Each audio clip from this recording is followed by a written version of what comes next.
নমস্কার, 7 এবেক নিউজ নেটওয়ার্কে আপনাদের স্বাগত। পানিহাটি পৌরসভার অন্তর্গত আগরপাড়ায় এনআরসি আতঙ্কে নাগরিকত্ব হারানোর ভয়ে আত্মহননের পথ বেছে নেওয়া বছর 57 প্রদীপ করের মৃত্যুর ঘটনা নিয়ে রীতিমতো সরগরম হয়ে উঠেছে রাজ্য রাজনীতি।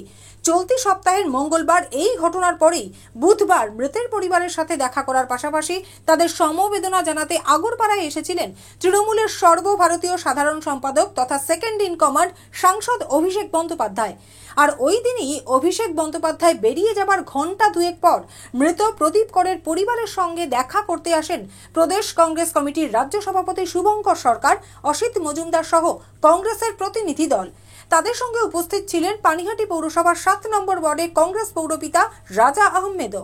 কিন্তু অভাবনীয়ভাবে প্রদেশ কংগ্রেস কমিটির রাজ্য সভাপতির সঙ্গে দেখা করলেন না মৃত প্রদীপ করের পরিবার।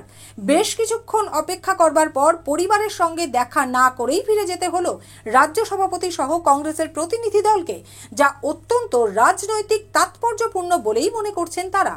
তবে ফিরে যাওয়ার আগে সাংবাদিকদের মুখোমুখি হয়ে এনআরসি আতঙ্কে নাগরিকত্ব হারানোর ভয়ে এক নাগরিকের এহেন মৃত্যুর ঘটনায় প্রদেশ কংগ্রেস কমিটির রাজ্য সভাপতি শুভঙ্কর সরকারের প্রতিক্রিয়া। পরিবারের লোক তো নেই, এখন যিনি এসে দেখা পেয়েছেন তিনি ভাগ্যবান। এবার তার দেখা করার জন্যই তিনি চলে গেলেন পরিবারের লোকেরা, না নিজেদের ব্যক্তিগত কারণে গেলেন, সেটা তো সেই পরিবারের লোকেরাই বলতে পারবে, আমি তো বলতে পারবো না। সারা বাংলার একটাই সব জাস্টিস ফর প্রদীপ কর, সে অভিষেক বন্দ্যোপাধ্যায় এই স্লোগানটা তুলে দিয়ে গেলেন এখান থেকে, কি বলবেন? এর জন্য তো ডেড বডিটা রাখা প্রয়োজন ছিল, নোটটা রাখা প্রয়োজন ছিল, সেইটা পুলিশ প্রশাসন করলেন না কেন? আপনাকে আমি বলি, তার আঙ্গুল কাটা যদি আপনাদের কথাই আমি মানি, অন্য হাতের আঙ্গুল কি ছিল কি ছিল না। একটি মানুষ ডান হাতেও লিখতে পারে, অনেকদিন আঙুল কাটা থাকলে চেষ্টা করে হয়তো বাঁ হাতে লেখারও সে প্র্যাকটিস করতে পারে। এই বিষয়টা সম্পূর্ণ জাজ হওয়ার প্রয়োজন ছিল। তো পুলিশ প্রশাসন কেন এই ডেড বডিটিকে প্রিজার্ভ করলেন না?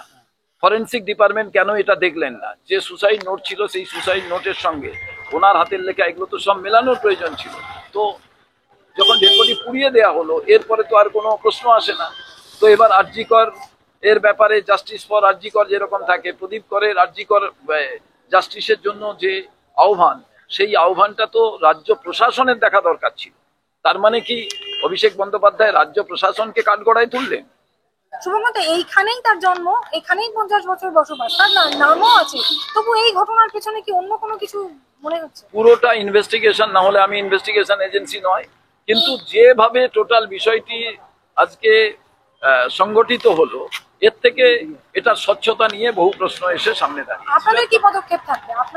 আমরা তো দেখা করতে এসেছিলাম, তার পরিবারের পাশে থাকতে এসেছিলাম, আইনত সহায়তা প্রয়োজন হলে দিতে এসেছিলাম, এবং এসআইআর তাদের বাড়িতে তালা লাগানো।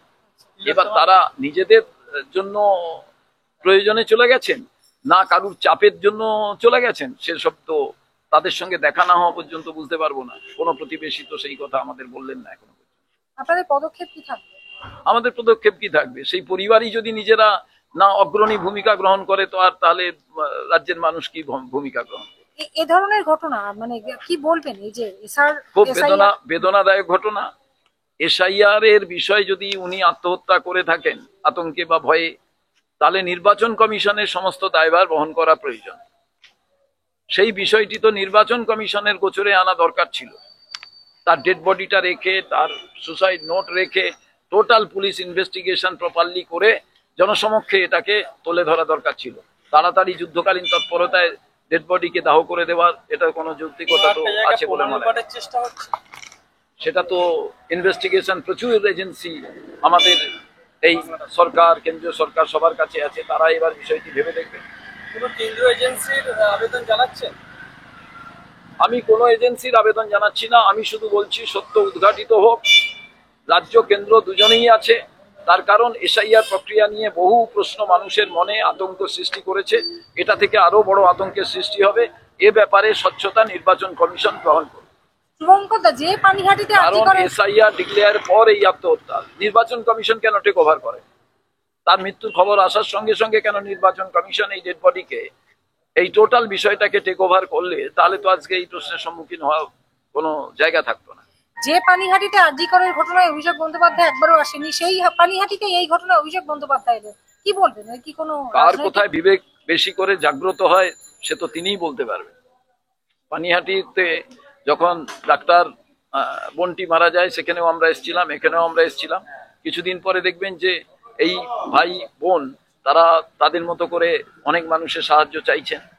আজ হয়তো সাহায্য চাইতে পাচ্ছেন না অন্য কোনো চাপের কারণে। এখানে কি কোনো রাজনৈতিক উদ্দেশ্য বলে মনে করছেন? অভিষেক রাজনীতি তো একটা চারিদিকে ঘুরে বেড়াচ্ছেই, সেটা ভূতপ্রেত হিসাবে না সেটা হচ্ছে আতঙ্ক তৈরির পরিবেশ হিসাবে কেউ তো বলতে পারবে না। তবে এইটুকু আমি বলি, এসআইআর প্রক্রিয়ার মাধ্যমে সারা জায়গায় যে আলাদাভাবে শুধু 2026-এর নির্বাচনে কে জিতবে এই নিয়ে যে রাজনৈতিক পরিবেশ তৈরি হচ্ছে, তা পশ্চিমবাংলার আর একটা কলঙ্ক তৈরি করার জন্যই তৈরি হচ্ছে। গৌতমী নাথ এবং শ্যামল পালের রিপোর্ট 7 এবেক নিউজ নেটওয়ার্ক, আগরপাড়া। আরও বিভিন্ন খবরের আপডেট জানতে হলে অবশ্যই সাবস্ক্রাইব করুন 7 এবেক নিউজ নেটওয়ার্ক চ্যানেলটি, কারণ আপনাদের একটা সাবস্ক্রিপশন আমাদের কাছে অত্যন্ত মূল্যবান। পাশাপাশি অবশ্যই ফলো করুন আমাদের হোয়াটসঅ্যাপ চ্যানেলটিও। জয় হিন্দ।